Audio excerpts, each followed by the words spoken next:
Social మీడియాలో వచ్చే వార్తలు చదివి ట్రోలింగ్లు చూసి ఎమ్మెల్సీ అద్దంకి దయాకర్కు ఓపిక నశించినట్టున్నది. మస్తు కోపం చేస్తున్నాడు. ఉత్త పుణ్యానికే మందిని బద్నాం చేసేటోళ్ళ చేష్టలు తెలిసి ఆ అగ్గి మీద గుగ్గిలం అవుతున్నాడు. మరి అద్దంకి ఎందుకంత ఆపుకోలేనంత కోపం వచ్చింది? ఎవరి మీద కోపం ఎల్లగక్కింది అనేది ఓసారి చూద్దామా? చలో మరి. ఇలా కాంగ్రెస్ పార్టీ మీద మీరు చేస్తున్న కామెంట్ చూస్తే థూ అనిపిస్తుంది. మిమ్మల్ని చూస్తే బూతు. మీరు మళ్ళీ పవిత్రం అని చెప్పుకుంటారు, సిగ్గు లజ్జ లేకుండా. కిషన్ రెడ్డి నడిపిస్తుండా సోషల్ మీడియా, మరి ఇంకెవరైనా నడిపిస్తుండో నాకు తెలియదు. అరే అరే రే యాక్తూ అనేంత కోపం వచ్చిందంటే బాగానే బాధపడ్డట్టున్నాడు అద్దంకి దయాకరు. మరి అంతగానం కాంగ్రెస్ పార్టీని ఏమన్నారో ఎటువంటి బూతులు తిట్టిండ్రో బీజేపీ సోషల్ మీడియా నడుపుతున్నోళ్ళు కానీ ఓపిక నశించి కోపం ఎల్లగక్కుతున్నాడు.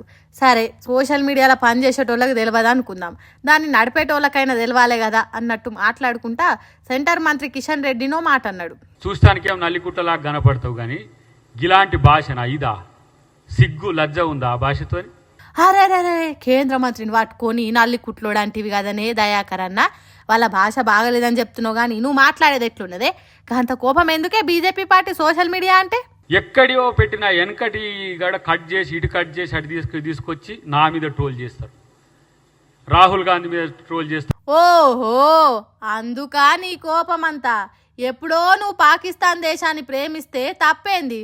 అక్కడున్న జనం మనోళ్లే కదా అన్నట్టు ఎప్పుడో మాట్లాడిన వీడియోలు ట్రోల్ చేస్తున్నందుక వాళ్ళేదో తెలియక అట్లా చేస్తున్నారు కావచ్చు. నువ్వు ఆవేశం బూని సిగ్గు లజ్జ అని మాట్లాడు తప్పు కదా అని అడుగుతున్నారు ఈ వీడియోలు చూసిన జనాలు.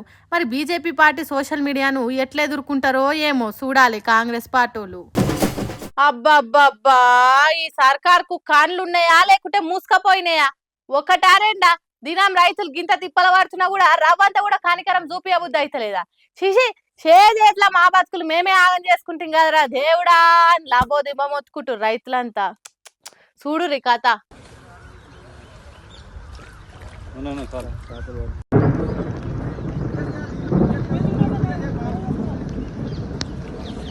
ఓష్ని గోసపాడుగాను అవి ఒడ్ల రాశులా లేకుంటే షెర్వా గీ తీర్లున్నాయి నీళ్లు. హాగో చుట్టు పడుతున్న ఒడ్ల కుప్పలు మొత్తం తడిసి ముద్దయినాయి కదా. నిర్మల్ జిల్లా ఖానాపూర్ పట్టణంలో ఉన్న వ్యవసాయ మార్కెట్ యార్డ్లా ఇగ కొంటారు ఆగొంటారని ఎదురు చూసి ఆఖరికి నీళ్ళ పాలు చేసుకురు కదా పంటనంతా.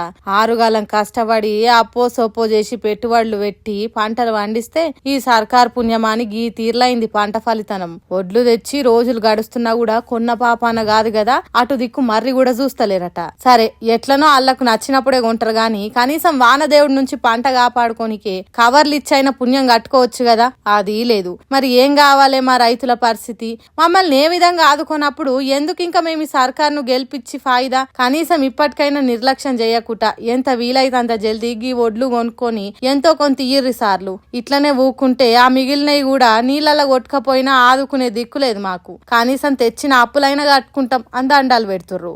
అసలు ఒక్కతానంటే ఏమన్నా అనొచ్చు గాని దినాం ఏడనో తాన ఇదే కథ అవుతుంది. అయినా కూడా సర్కార్ చూడనట్టు ఎందుకు చేస్తుంది? ఎట్లనో కొనక తప్పది. ఆ కొనుడేదో జల్ది కొంటే ఈ తిప్పలు తప్పుతాయి కదా అని మాట్లాడుతుర్రు రోజు రైతుల గోస చూస్తున్న జనాలు.